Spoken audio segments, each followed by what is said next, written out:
Bonjour Grégoire, bienvenue. Alors, on voulait creuser un autre cas complet cette fois, hein, vraiment d'usage de l'IA générative dans une grande banque. J'imagine évidemment que l'IA à la Société Générale est utilisée depuis déjà assez longtemps. Ce qui m'intéresse, c'est de savoir à quel point finalement l'IA générative change la donne. C'est-à-dire, est-ce que c'est vraiment un saut qualitatif, comme ce qu'on pouvait évoquer à d'autres reprises, ou est-ce qu'on est plutôt dans la continuité? Comment les choses fondamentalement ont évolué là-dessus? Alors, je vais me permettre juste un petit pas de recul pour préciser. Alors, je pense que la Société Générale, tout le monde, je pense, connaît dans la salle. Alors, SG, c'est le réseau de banques de détail en France du groupe Société Générale, qui couvre 9 millions de clients, particuliers, professionnels et entreprises. Globalement, si on recoupe ça avec notre grande priorité stratégique, elle s'articule autour de deux axes. Celui évidemment du client. Alors là, je ne vais pas trop vous surprendre de ce point de vue-là, mais il y a un axe fort en interne sur l'amélioration finalement de la satisfaction client et de l'amélioration client. Et le deuxième grand levier, mais qui est aussi un élément assez majeur des banques, c'est effectivement l'efficacité opérationnelle, alors qui passe souvent par du digital, de l'automatisation des processus. Alors si j'en viens, Jérôme, effectivement à votre question, l'IA en réalité, alors c'est pas une nouveauté à la SG, puisqu'on l'utilise depuis plus d'une dizaine d'années sur des sujets notamment de lutte contre la fraude, avec du machine learning par exemple, ou même sur des thématiques de marketing prédictif, donc là plutôt dans une logique de personnalisation de la relation client. Donc ça c'est le point de départ. Ce qui change en revanche avec l'IA générative, c'est que ça devient un vrai accélérateur sur la façon demain dont on va servir nos clients. On va aller plus loin dans la personnalisation de la relation client et puis surtout il y a des gains assez sensibles à la clé. Là, je m'explique. Quand on regarde finalement le pan, et je pense que ça a été évoqué assez largement ce matin, de la relation client, l'enjeu fondamentalement pour les banques, c'est d'être capable d'automatiser une grande partie des sollicitations écrites ou vocales qui arrivent directement finalement à nos conseillers et de les automatiser. Ça, c'est un enjeu fondamental et on a organisé finalement une grande partie de notre programme autour de ça. L'autre enjeu, c'est aussi le self-care quelque part, c'est-à-dire permettre aussi aux clients de faire un maximum de choses de manière autonome. Complètement. Alors, il y a un mix, effectivement, c'est pour ça que je précisais, dans l'émission, il y a le digital et la dimension relation client, et les deux sont de plus en plus interconnectés, finalement, dans ce monde de l'IA générative. Et donc, si on rentre un peu dans ces logiques de cas d'usage, alors sur lesquels on est en train de travailler dans des trajectoires plutôt assez ambitieuses, il y a deux volets. Il y a un volet client et il y a un volet collaborateur. Si je démarre sur le volet client, fondamentalement, notre enjeu à nous, c'est de permettre à nos clients de réaliser finalement de la façon la plus simple et autonome possible leurs opérations courantes. Quand je parle d'opérations courantes, c'est les opérations simples de banque au quotidien, dans l'expérience la plus fluide. Donc, qu'est-ce que ça veut dire? Il y a deux types d'enjeux là-dessus. Le premier, c'est de répondre à des enjeux d'amélioration de la SAT client, j'en ai parlé en amont, mais la thématique, c'est l'efficacité du traitement de la demande par un canal écrit ou vocal et un peu dans une thématique de logique d'instantanéité, d'immédiateté, qui est quand même, si je sors un tout petit peu du bancaire, une attente extrêmement forte aujourd'hui des clients, parce que plus personne n'a envie d'attendre quoi que ce soit, et puis ces mêmes clients, ils sont exposés à des industries ultra matures et qui sont capables d'offrir de l'instantanéité. Donc ça, c'est une attente forte, effectivement, de nos clients. C'est le premier point. Le deuxième point, finalement, dans les enjeux, c'est d'être capable de libérer du temps auprès de nos conseillers en agence ou sur nos plateformes de contact à distance, et finalement de les mobiliser, de les concentrer sur des tâches à plus forte valeur, soit pour la banque, soit pour le client, d'une certaine manière. Il y a quelques exemples. L'amélioration, par exemple, de la proactivité commerciale au service des clients, dans une logique où les comportements clients, finalement, j'allais dire, dérivent de plus en plus vers des canaux à distance et du digital. Et ça, c'est un enjeu quand même fort qu'on doit transmettre aussi à nos collaborateurs sur nos différentes plateformes. Et puis le deuxième sujet, c'est cette capacité finalement à transférer, en tout cas à spécialiser des équipes sur des activités ou des métiers d'expertise plus pointus. Exemple, épargne financière. Et ça, on ne peut le faire qu'à partir du moment où on est capable de réduire ou d'automatiser des tâches à plus forte valeur, du type intervenir sur des opérations de banque au quotidien. D'accord. Alors sur l'aspect donc purement tourné vers le client, il y a deux initiatives qui sont pour l'instant, si je ne m'abuse, plutôt en phase de test, mais qui vont être implémentées, j'imagine, dans les mois ou l'année à venir en tout cas. Et vous m'avez envoyé quelques démonstrations de ces cas. Le premier, c'est un chatbot, le deuxième, c'est un callbot. Exactement. Alors on peut regarder peut-être, vous allez peut-être me commenter ça. Alors, En juste direct. peut-être avant Oui. de lancer les vidéos, pour redonner un peu de contexte, l'enjeu. Alors, on a deux types de dispositifs aujourd'hui. Finalement, je reviens sur l'enjeu principal qui est de dire réduire finalement les sollicitations entre guillemets à plus faible valeur ajoutée. Donc, on a deux dispositifs aujourd'hui assez classiques, hein, un chatbot assez courant, mais qui est capable d'aller exécuter des actes.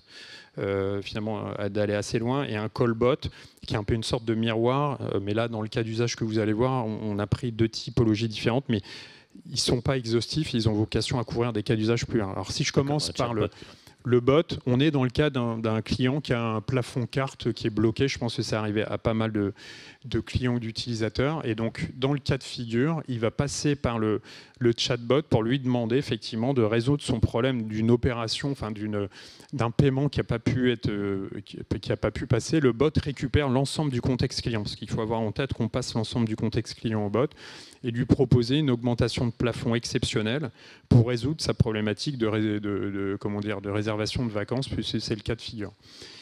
Le bot va jusqu'au bout de l'acte, c'est-à-dire il est capable d'augmenter le plafond puisqu'il a tous les contextes du client. En revanche, l'élément de validation définitive de l'opération, vous vous en doutez pour des questions de sécurité, reste à la main du client, et c'est ce qu'on voyait avant, hein, c'est soit une biométrie, soit une validation d'authentification forte. Mais ce que je veux dire par là, c'est que ça ouvre un champ en fait, finalement, où on rentre dans le domaine aussi des agents qui sont capables d'aller exécuter des actes, soit d'actes de virement, d'augmentation de plafond carte. Donc ça, c'est un cas typique. Voilà. Et puis, ça fait partie de presque 30% des sollicitations qu'on a auprès de nos conseillers en agence. Donc on voit assez vite la valeur.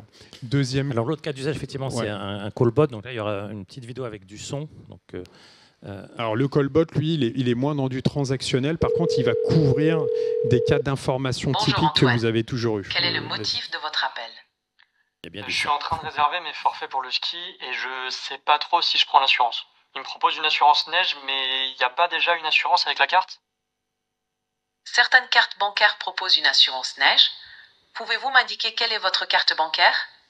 J'ai pris la carte qui est en promo, celle qui est jaune ou dorée plutôt, avec marqué Visa dessus. Votre carte est sûrement une carte Visa Premier. Pouvez-vous me le confirmer? Oui, voilà, la carte Visa Premier. Est-ce que vous skierez seul? Oui. D'accord. En effet, avec votre carte? Non, pardon, je prends les forfaits pour moi et ma famille. Ma femme et mes 2 enfants. Bonne nouvelle. Grâce à votre carte Visa Premier, vous bénéficiez d'une assurance neige et montagne. Cette assurance prend en charge l'intervention des sauveteurs sur la piste, ainsi que le remboursement des frais médicaux éventuels pour vous et votre famille. Souhaitez-vous obtenir toutes les garanties de l'assurance neige et montagne par mail? Oui, je veux bien. Viens de vous envoyer l'email. Souhaitez-vous autre chose? Et comment ça se passe si j'ai un problème? En cas d'accident sur les pistes, vous devez contacter immédiatement Première Assistance au 01 42 14 14 14. Ce numéro est disponible au dos de votre carte Visa Premier. Vous pouvez revenir vers moi si besoin et je vous repréciserai tout cela. Souhaitez-vous plus de détails ou aborder autre chose? Non, c'est bon, merci. Très bien. Bonnes vacances et soyez prudents sur les pistes. Là, ce qui est intéressant au-delà de ça, c'est qu'on voit que le bot, il est même capable de passer des consignes autour de la sécurité dans le contexte particulier. Mais finalement, ce qu'il faut retenir, c'est le niveau de fluidité, d'interaction avec le client, parce que là, on est sur une vraie démo de test, et donc on voit effectivement que c'est relativement fluide. Alors, ce qu'il faut retenir, c'est évidemment ces deux cas d'usage. Ils ne sont pas exhaustifs, ils en couvrent beaucoup d'autres. Nous, les plannings de déploiement, et vous en parliez, ils vont s'étaler jusqu'à fin 2026, voire un peu plus tard, avec des premiers livrables quand même, puisque ça sera plutôt par des tâches, par des livraisons progressives sur le S1 2026. D'accord. Donc ça marche déjà, on est d'accord, mais c'est en train d'être, ça va être déployé en 2026. Exactement. D'accord. Alors côté collaborateur, du coup, donc le deuxième grand aspect que vous évoquiez tout à l'heure, vous disiez il faut faire gagner du temps, il faut permettre d'automatiser aussi certaines choses. Là aussi, vous avez déployé un bot, alors là pour le coup qui est déjà déployé auprès d'un certain nombre de collaborateurs. Qui est en pilote, qui est en test, effectivement. Ouais.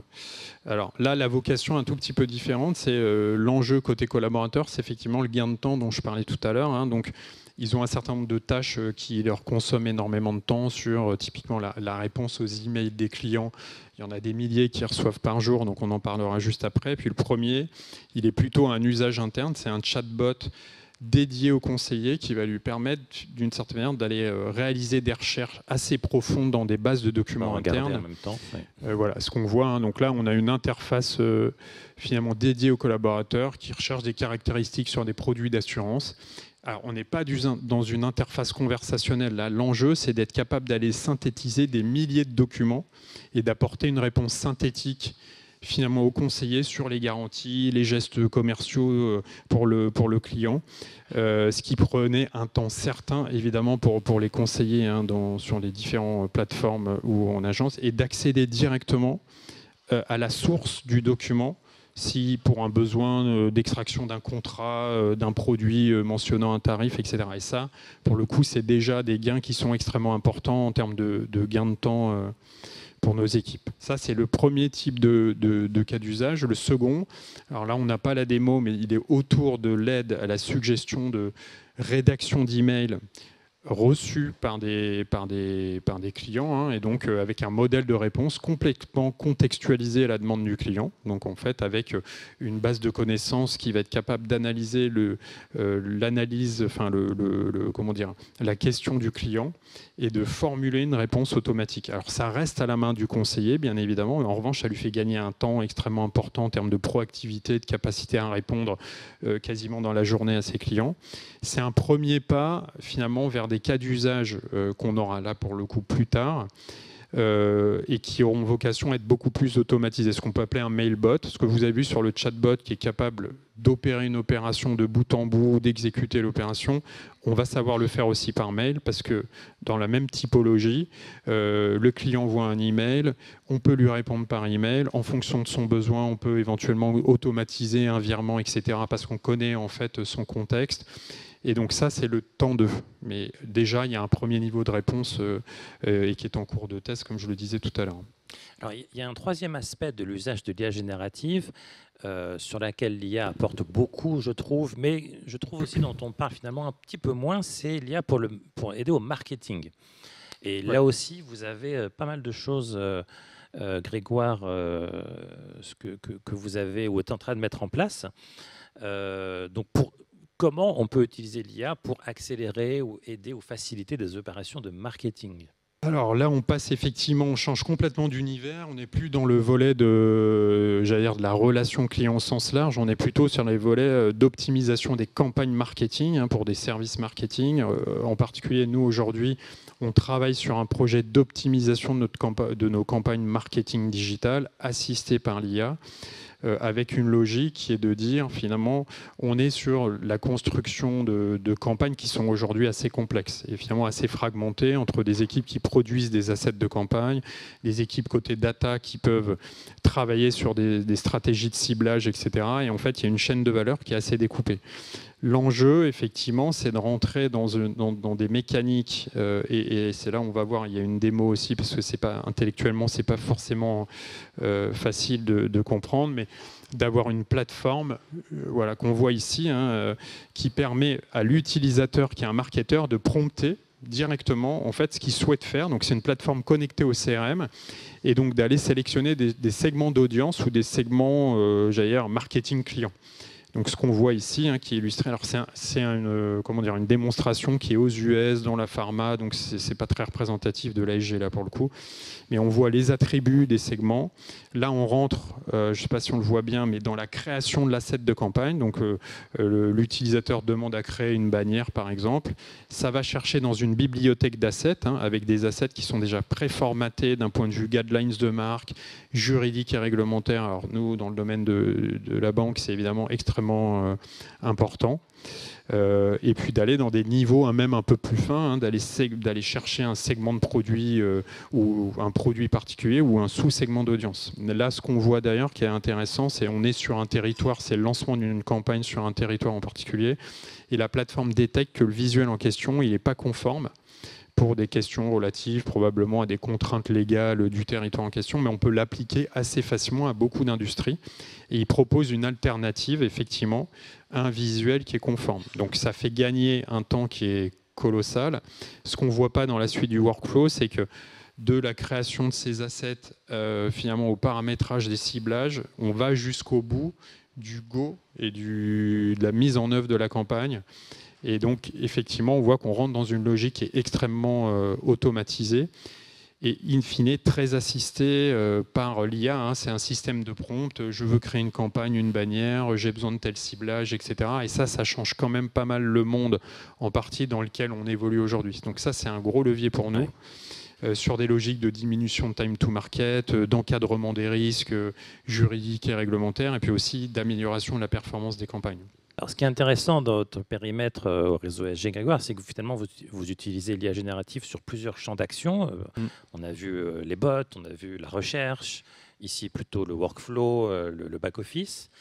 Et sur des choses qui ont l'air effectivement très, très évoluées et avec des vrais gains de productivité. Néanmoins, je voudrais quand même vous entendre aussi un peu sur les points de vigilance et sur les défis qui restent quand même à avoir. On parlait de mise en production, du fait que les déploiements se font progressivement, mais aussi peut-être en termes de coûts technologiques, en termes aussi, on parlait de la souveraineté tout à l'heure, de gouvernance. Sur tous ces aspects, quelle est un peu votre vision des risques, des points de vigilance, encore une fois, qui restent à lever? Alors, effectivement, il y en a certains, puisque je reste sur le dernier. Évidemment que des projets de ce type-là, hein, ça ne se déploie pas en 2 minutes. Il y a plusieurs... il y a quand même un certain nombre de prérequis. Il y a des prérequis technologiques. Donc, on voit qu'en fait, ce type de plateforme, ce sont des éditeurs. Donc, il y a des choix technologiques à opérer qui sont des éditeurs qui sont assez connus, mais qui sont massivement dans le cloud. Et donc... en tant que tel, c'est des gros projets de migration, c'est le premier point. Mais ce n'est peut-être pas le plus important. Le plus important, c'est finalement toute la dimension de reskilling progressif des équipes et, j'allais dire, et d'adoption de ces nouveaux outils. Parce qu'on voit qu'en fait, on est en train de passer de missions qui étaient assez fragmentées, je le disais un peu plus tôt, d'équipes qui sont en charge de produire des contenus et des assets de campagne, d'autres qui se chargent des ciblages. Et là, on est en train de dériver vers des collaborateurs qui vont avoir des missions plus englobantes, de la réflexion de la stratégie à l'exécution de la campagne, parce que c'est ce qu'on découvrait effectivement là un peu dans la plateforme. Et ça, c'est un défi quand même pour un certain nombre de boîtes, d'entreprises, d'accompagner les collaborateurs d'une certaine manière sur ces évolutions. Donc ça se fera forcément sur un temps qui va être un peu long. Un premier jalon plutôt sur des choix technologiques qui sont plus simples et plutôt courant d'année prochaine, et la dimension d'évolution des périmètres de mission arrivera sans doute un peu plus tard. Ça, c'est le premier point. Après, sur le reste, dans des organisations comme nous, hein, les banques, on a un encadrement et une gouvernance qui est extrêmement forte aujourd'hui sur les risques, avec, j'en ai pas parlé, hein, un groupe côté Société Générale qui a organisé finalement tout un programme sur ces sujets-là, et les thématiques que je vous partage aujourd'hui, elles sont en supervision directe de la direction générale du groupe, quand même, ce qui est quand même pas neutre. Donc il y a une ambition qui est extrêmement forte, à la fois sur les risques, mais aussi sur les opportunités. Et finalement, les choix qu'on a fait, nous, là, côté banque de détail, c'est justement de ne pas tout faire et de se concentrer sur plutôt les cas d'usage à plus forte valeur en termes d'efficacité, de productivité, de satisfaction, mais à la fois sur le volet client et collaborateur, parce qu'on n'oublie pas. En fait, on est bien, ouais, ils vont de pair, et c'est extrêmement important. Ça a été rappelé ce matin, donc ça, c'est le point clé. Et puis, on a une trajectoire qui est extrêmement précise sur les 2 ans à venir, hein, qui a d'ores et déjà, j'allais dire, qui est inscrite un peu dans les tablettes. C'est progressif, mais c'est extrêmement bien balisé, effectivement. Exactement. Merci beaucoup, Grégoire, pour votre témoignage. Merci.